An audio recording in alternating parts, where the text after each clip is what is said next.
All right. Sorry for the delays. Here we are for another episode of Red Thunder. And it's Thursday, August the 6th, 2026. So you're looking extra radical tonight with your Thunderbird do-rag. What do you call it? Actually, I'm quite comfortable. That's good. I'm envious. I'll have to get one of those. Yeah, Well, we were wondering about citizenship. People, I would say the majority of Indians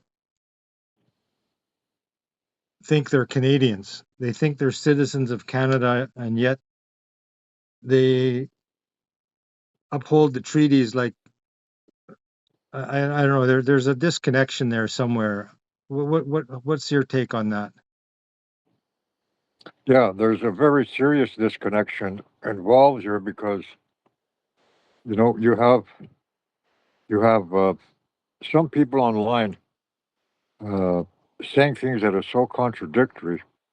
No offense, I try to correct things as best I can without offending anyone. Uh, Number one, there are those who are talking about treaty, and I'll say without really understanding what it means. Then, in another breath, they're talking about and actually referring to our people as citizens of corporate Canada, which is totally impossible to be if you are an Indian. Now, so there's an assumption of jurisdiction on the part of the government because Indians don't know who they are. If they understood treaty, they would understand they are of a different jurisdiction and law. Because, it can only be based upon peace, not any surrender to become a citizen. No, I'm sorry, then that's not a treaty. See, where there is no proof whatsoever in the courts, and I've not so much challenged judges, but I've presented the rule of law showing clearly that they're in violation of law should they continue their assumption of jurisdiction in relation to citizenship. So that's why they assume it. And Indians that are not knowledgeable at all as to who they are, not just in a courtroom, but they identify as citizens of Canada. I'm sorry, that's not correct at all. No, they got the Naturalization Act, Naturalization Citizen Act that Canada put forward. And they're saying, well, everybody born in Canada, blah blah blah, you're a citizen. Again, that's an assumption. Now, why are they on this campaign to allow Indians to violate their own law as well as the law of the corporate Canada as well as international law? It leads to their destruction. It also points out they don't know who they are.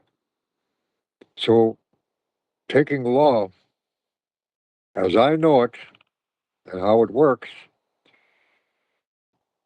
they can be charged because they're the cause of the Indian not knowing who they are anymore. They caused it. We could get into all of that, but I think pretty well everybody knows. Uh, the last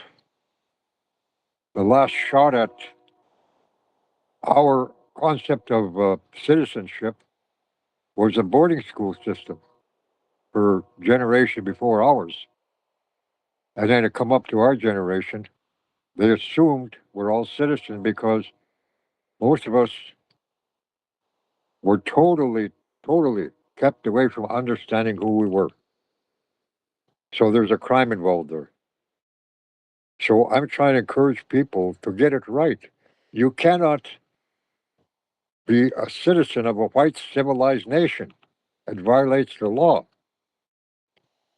Now, earlier, I believe in one of the podcasts earlier, I believe it was presented in that manner where there's three classes of beings, if you will. The first one being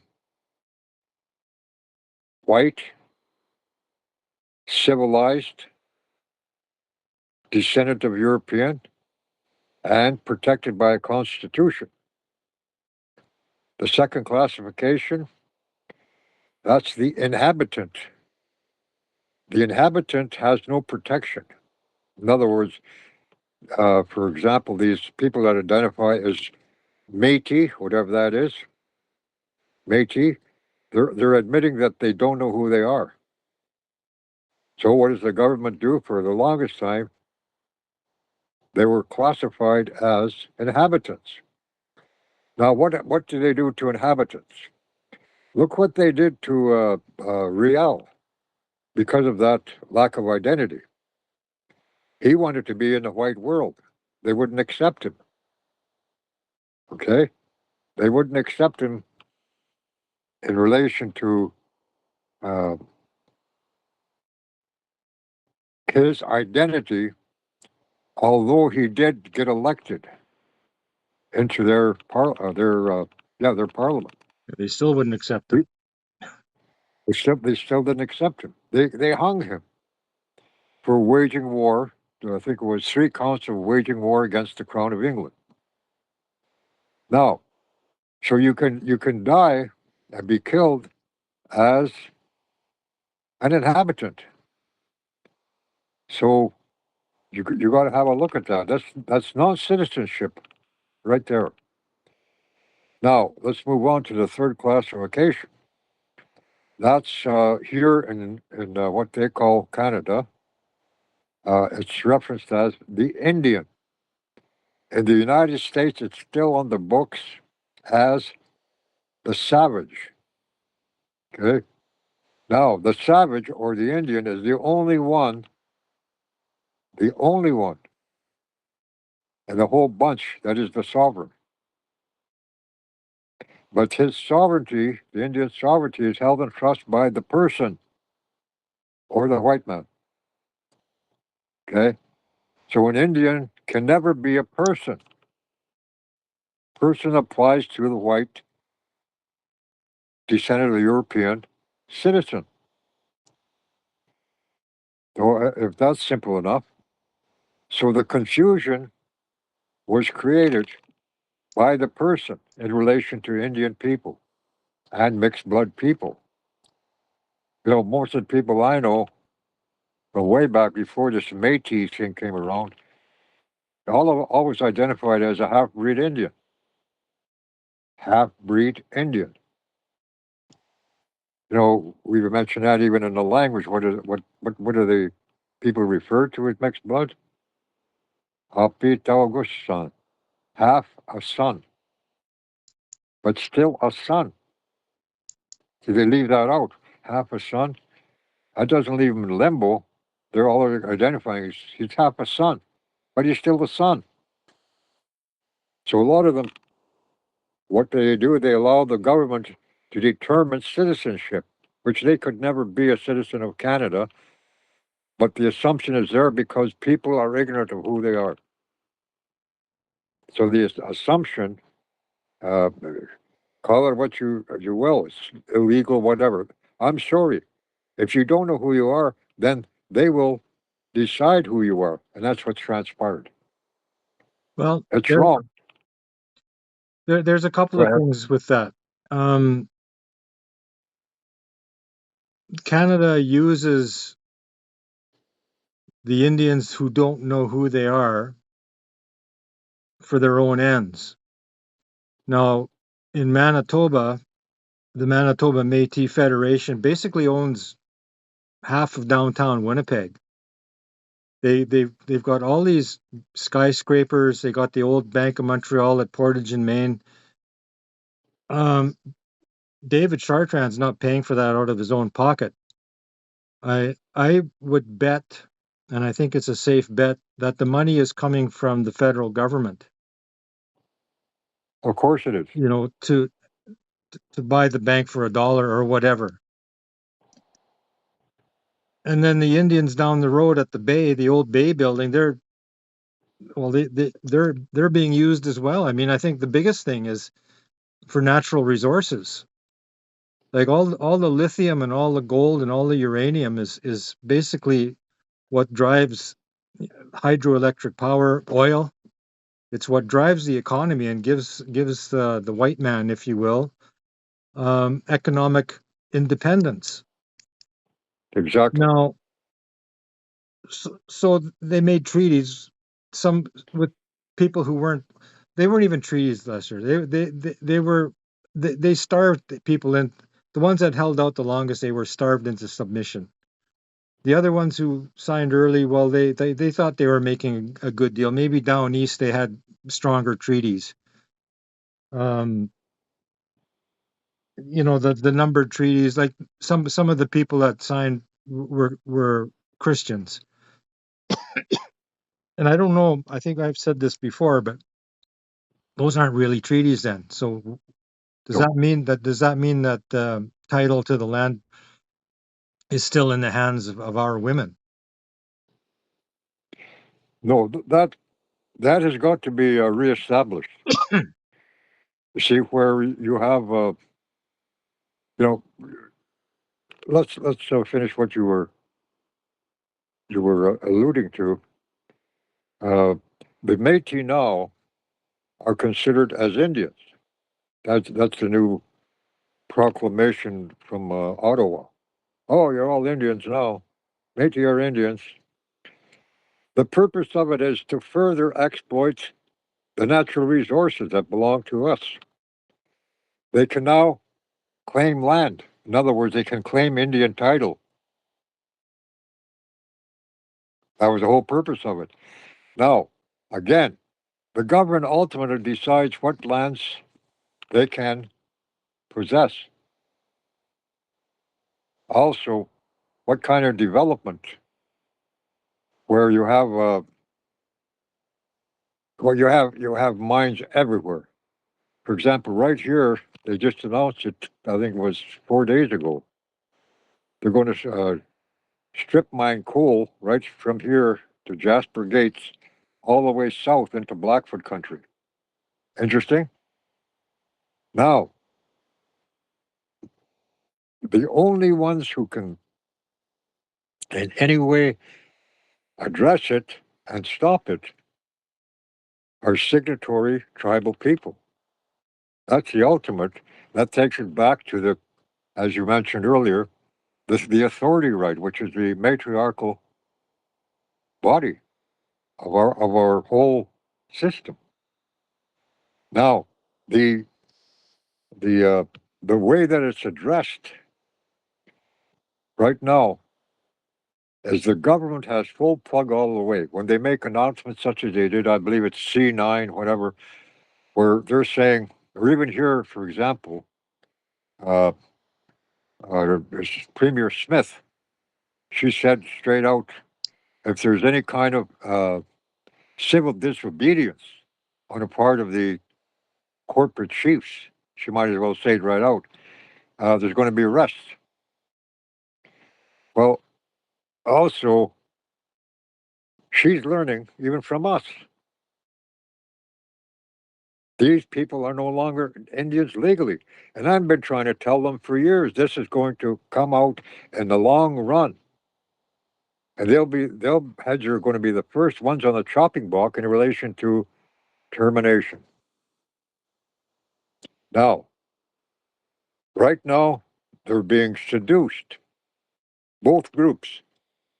That's Chartrand and his Métis bunch, uh, as well as the AFN. They're both being seduced, and they're the only ones acknowledged by the government. And they're not even legal Indians, none of them. Now, the government knows what they're doing. For a while there, they played them against each other. Now they're saying, you're all in the same boat. You can claim land and we'll decide what land and what resource we're going to develop and where you can't claim land in the area of resource development.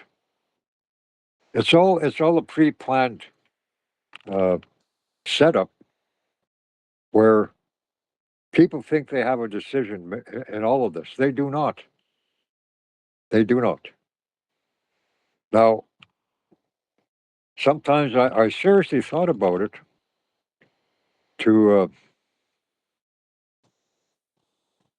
get a suit and tie, briefcase, and go out there and, like any lawyer, bullshit them.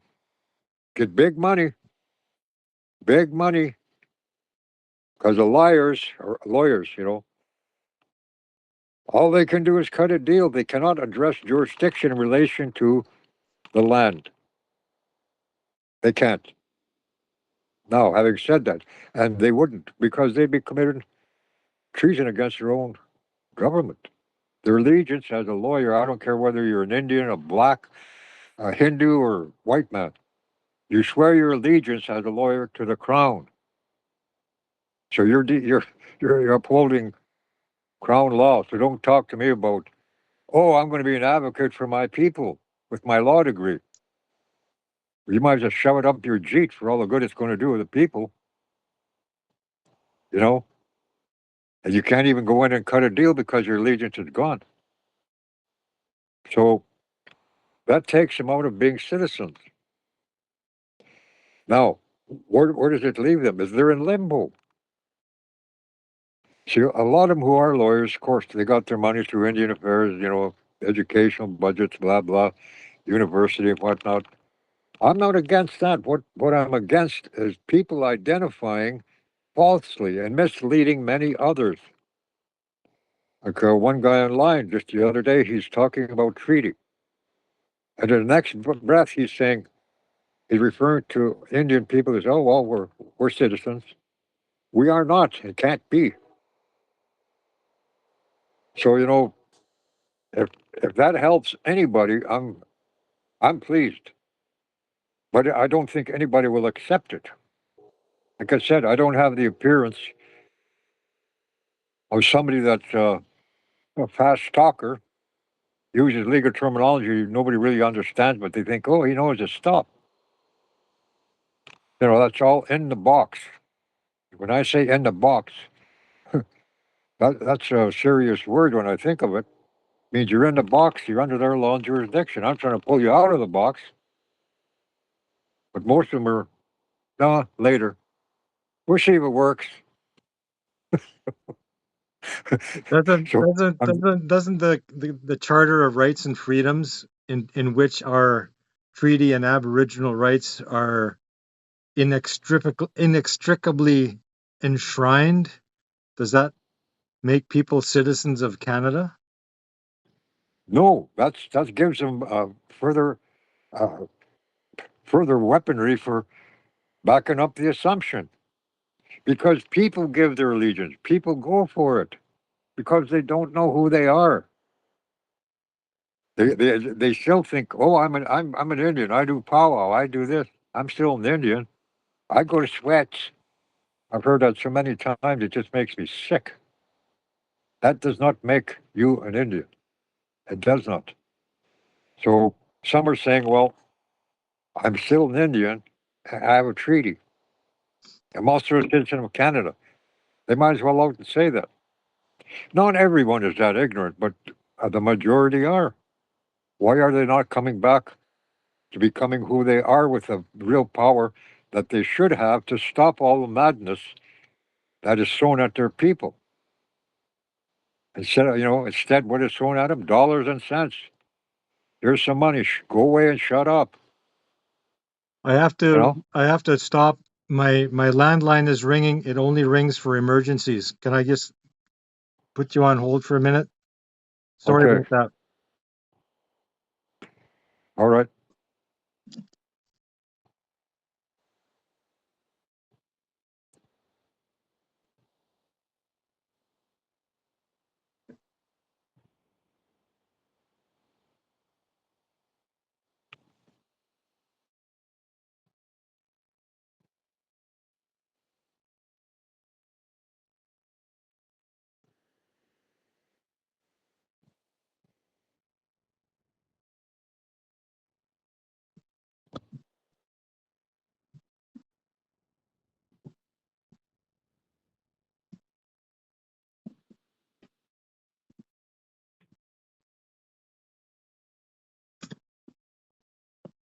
Okay. Everything all right? It's area code 209. It was not who I thought it was. Okay. So let's continue. Sorry about that, everybody. Now I lost my train of thought. No, getting back to it.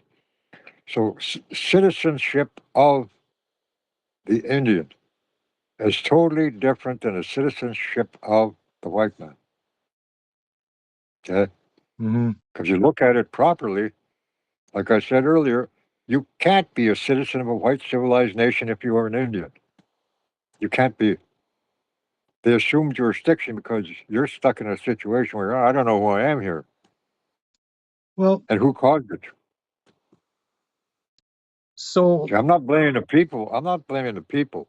mhm. Uh, you know, I was ignorant for the longest time when I was younger, not knowing who I was. Well, I knew who I was in relation to, some say race, no, relation to my upbringing as an Indian in the bush. Came to town, was stolen. A lot of people went through that and lost their ability to really care about whether they're a citizen or not. When I got out of that place, I didn't think about citizenship. I didn't think I was a Canadian or none of it, you know? So for the longest time, uh, the effect of what they attempted to do to me and many others, it not so much it worked. It put you in a situation where you don't know who you are. So what do? You rebel. And I did pretty good at rebelling. Uh, I couldn't accept anything from the white world for the longest time. I could not. And I know I didn't belong there. So that leaves you in a strange state of mind. But you know, in time you find out. So getting to the point of it all, I understand what people go through, what they've been through, so they don't understand citizenship. And for this time on this earth, they better decide quickly who they are, because there's a matter of termination coming, and once termination comes, you're going to have a look at what really are your rights, what is guaranteed under that Constitution, what is guaranteed through UNDRIP. See, my concept of UNDRIP is they've taken they've taken Indian affairs to the international level, you know, because Indians went there complaining, or lawyers, put it that way, and other corporate chiefs. They're always complaining to the United Nations. So what do the United Nations do? All right, we'll listen to all this stuff. And what did Trudeau do before he left his office? At the UN level, he began to describe, you know, he pretty well said, loathe the poor Indian, his condition. And here's what it is. He started to name all these things that are, to me, crimes that this government committed. But other people said, "Oh, he's a good guy. He's telling the world, you know, our situation, the situation that they created for the Indian." See what I mean? That kind of thinking. That's like, "Oh, I want to be a Canadian all of a sudden." No thanks. But you know where citizenship is so important, and that's why there is no resistance other than a few of us in relation to very, very bad-minded concepts of development. Most of us see it as destruction. Now, a lot of people think of it as, well, you know, we're getting monies for our land. Uh, it's a trade-off. A lot of them accept it, like it's, you know, it's not harmful. I could never accept it, and I never will. Now that I know law, and I know which rule of law supersedes the other. So I'm not. I'm just trying to explain what it is in relation to citizenship. And from there, you can determine how jurisdiction works. You know, there's supposed to be a mutual respect. We've been through that how many times, and in the past, the people generation before us explained it. What they call the Turo Wampum, there is a prime example. You stay in your boat, we stay in ours. You don't impose your laws upon us, and we don't apply ours upon you. Very simple. But things are so simple. People are complicated, are complicated thinkers today, made so. Anyway, What about John Diefenbaker? John Diefenbaker, the chief. the chief, they called him. Yeah. He gave us the vote. Yeah. Okay. Was that? Did he know what he was doing, or was he trying to make us Canadians, or was it the goodness of his heart, or was there some other motivation there? I looked at that. Well, either he's a very dumb guy with a bleeding heart, saying, "Oh, the poor Indians, they should be citizens. Look at their condition, whatever." That's what they caused. The conditions are what they caused. We lived under. So extending an invitation to become a citizen, it's invalid. He knows about treaties. You don't sit in that position as a prime minister of a country not knowing the history and relationship, especially with the original people of the country that you claim to be a prime minister of. He's got to have known. As far as uh, Trudeau, 1969, what did he do? He didn't talk about citizenship. He talked about termination, period. Well, Diefenbaker was before his time. So you look at the steps that were taken. See, and a lot of politicians, they assume that we'd be happy to be citizens, and we should be. They assume that. They assume that they can represent us. Now, a lot of the people, our people, are going to their big house and becoming politicians, thinking that there is a resolve through the political system of the white world. There never was and never will be. You know, some say, oh, you can win a few concessions. What about winning it all? I don't like the term winning, but you know what I mean. Well, There is no honor. There is no honor among people who don't know who they are. The concept of honor is something that's spelt or spoken. It's not lived. well, You see it every day. the AFN and the the Métis councils and all those organizations is like they're willing dupes. You know, whether they know who they are or not, they're willing to take the fantastic salaries. You know, the per diems, the tax-free status, um, countless meetings that go nowhere, and the result is people literally dying on the streets, Yeah. Yes. bent over in crouches, brought on by fentanyl. At the very least, alcoholic. And it's. I don't think we're any better off now than we were back in 1974. No, there's not much change in relation to what is beneficial to our people. Not much change whatsoever. The see, there's several groups among us,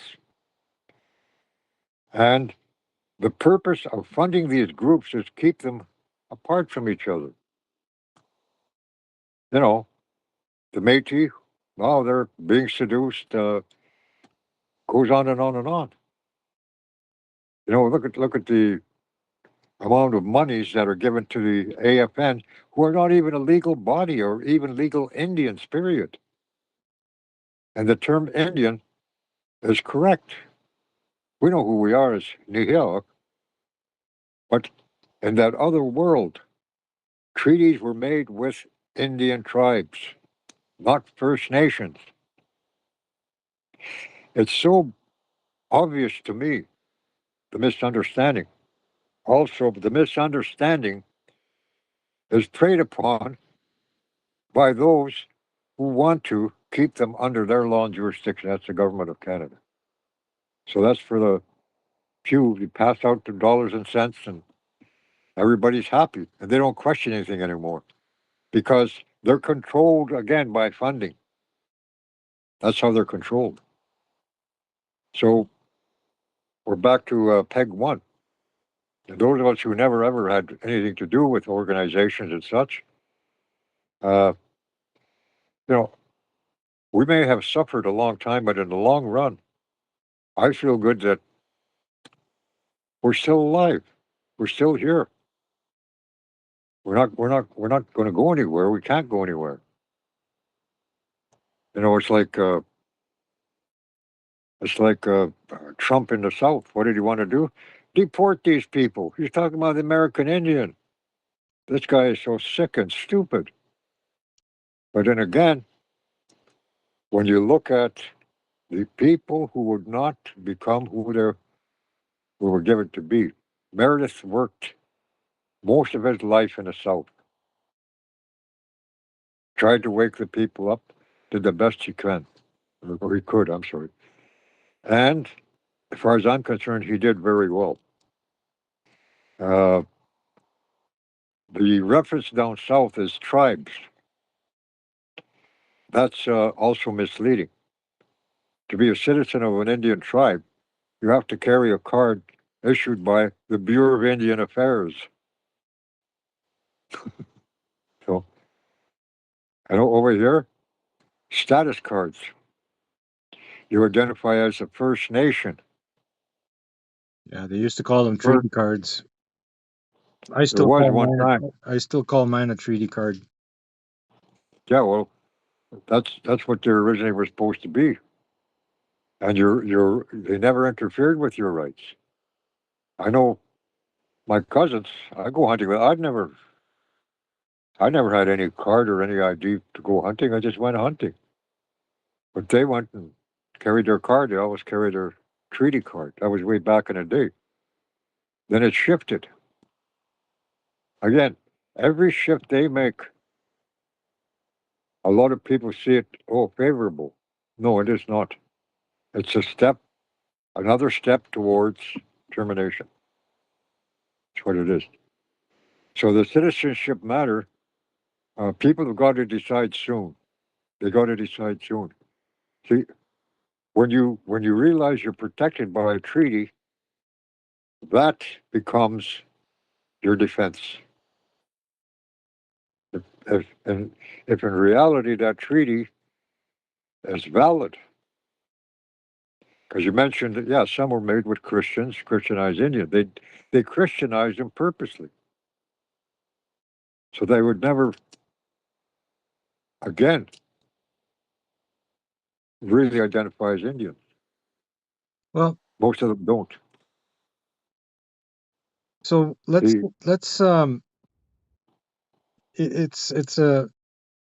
it's a situation where, you know, with citizenship, um, the number of people who believe that they are not Canadians and they are members of a signatory tribe, it's a small number.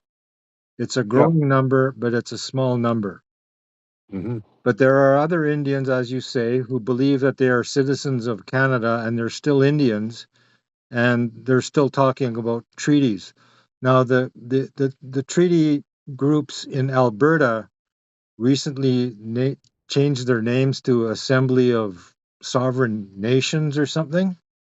Yeah, And they're going to go to court to prevent the Alberta separatists from leaving Canada. Now, I'm sure they mean well, and I'm sure their lawyers are going to get a lot of money out of it, Oh yeah, but they're going to lose. that's right. Even if They're giving it even if they away. get a couple of concessions like the Haida did and the you know Chilcotin, like they got some concessions, but they still lost their sovereignty. Yeah.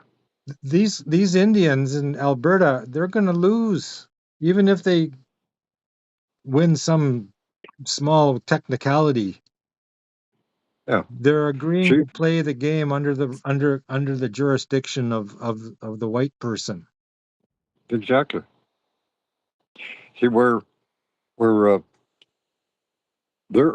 See, I said earlier. What did Danielle Smith say? She said they're going to deal heavily with anyone who pretty well protests. Might as well say that because that's all it will be. Any civil disobedience is a term she used. Civil. Indians are going to have to really look at that. Civil disobedience. Well, if you're going to identify as an association under the laws of Alberta, of course she can do what she's saying she can do because you're putting yourself right in her right in her lap, if you will. That's what they're doing. And the court system, they're not going to rule in favor of the Indian. They will not. Yeah, as you said, a few concessions. Uh, what happened to the whole,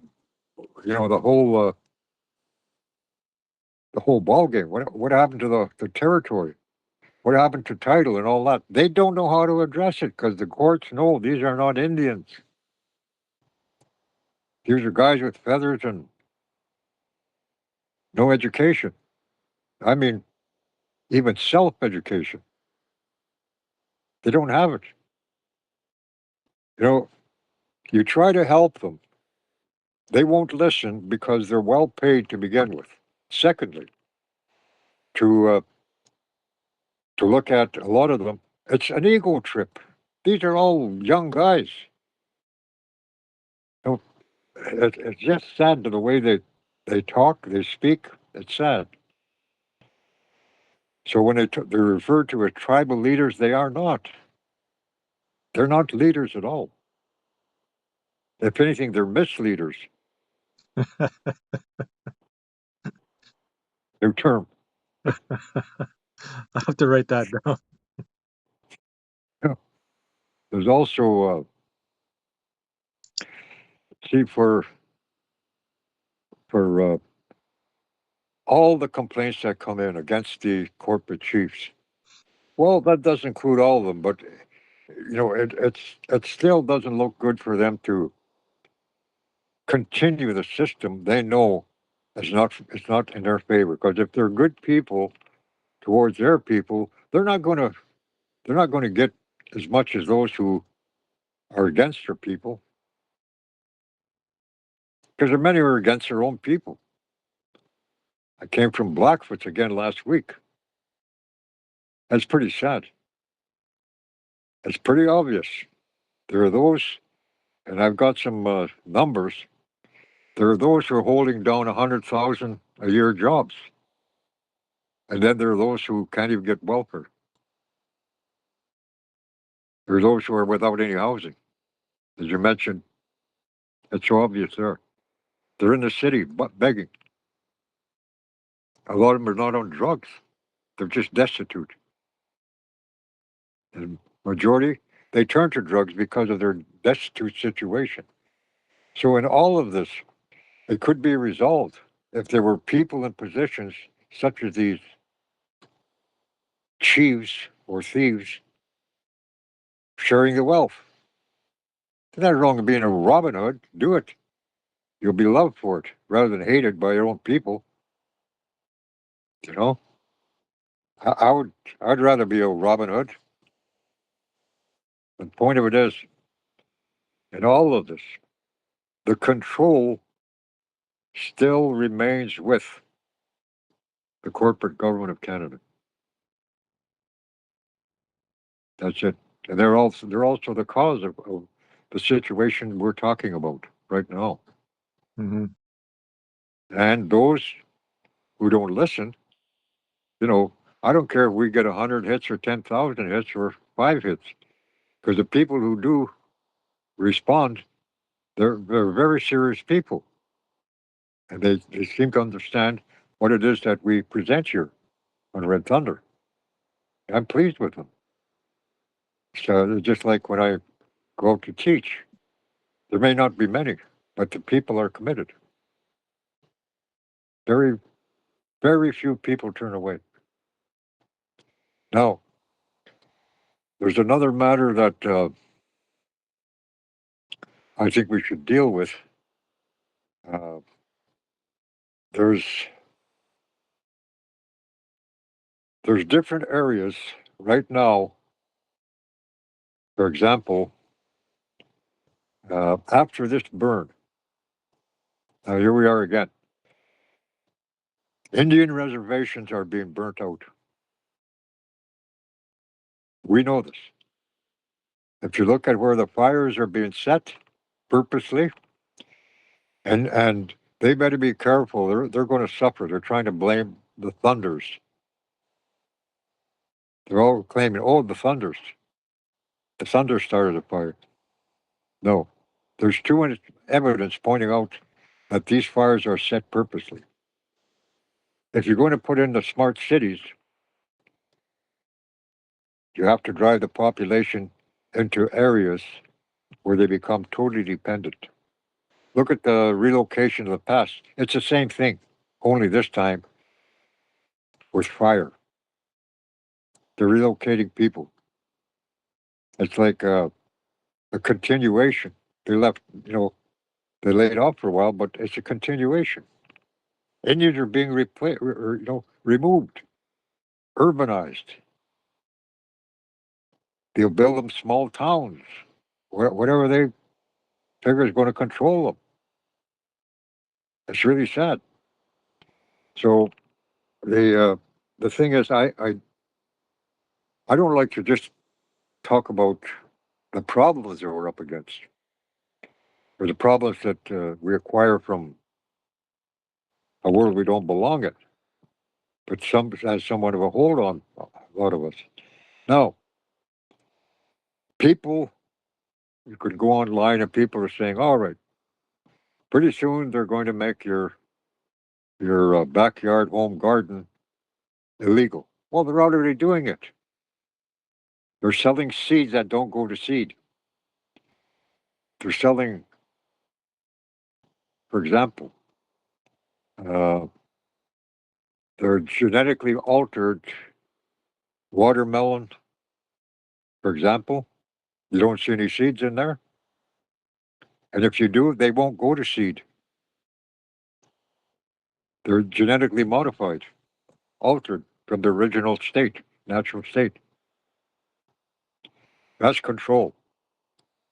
People have got to have a look at that. They've got to begin to start to gather seeds. They can't wait for anybody on the reserve level to decide how the land is to be used, whether it's going to be used for oil development or whatever. They've got to, I don't like the word rebel, they've got to become natural people. Work the land. The land is there. The earth will give. There's no reason why a lot of these earths shouldn't be producing vegetables. They could sell to the local towns and keep much for themselves. Stockpile. Get ready. Clothing. I know a lot of, mostly women, who helped me with clothing in the past. Made shirts for me. You know, they're good seamstresses. That could become an industry. Very simple to set up. Beekeeping. A very simple industry. Cost you about $600 to get in business. Do it right. Well, maybe a little more now, but sanctions plus. Now, there's so many things that can be done and should be done for the good of people. But for what is happening to them, it's like a curse. They're being cursed to stay away from each other, not trust each other, all the above. Yeah. That's the hardest thing. Yeah. I hear people going to sessions talking about, oh, you got to love each other. You got to love them. Yeah. Well, live it, and it'll work. Most of them just talk about it and get paid. Doing a session on how to love again. You know, all that bullshit waste. So government put that money. Oh, guy got nothing to say. Give him a grant. He's going to teach them love. Well, I think we're up to 46 minutes, but I think this whole Oh, thing about deliberately set fires, and I think this whole business about returning to the land, growing our own food, making our own stuff. I think that that would be a good podcast, and I think I know many people that are doing it. I've done it in the past. yeah. That'd be a good one. Yes. Yes. Somebody gave us a tobacco plant the other day in exchange for some cedar. There you go. So There you go. yeah, so let's go there on the next edition of Red Thunder. That'd be a wonderful one. Yeah. Okay, I think that's what people need to hear. I've written it down, so I'm not going to forget. Okay, I'll write that down as well. Okay, And what I would is say, it time to say? is the revolution will not be funded. No, it'll grow. It'll be grown. Okay, all right. Well, like they say in Arabia, bon tram on the me. Okay. Good night, my friend. Good night. All right.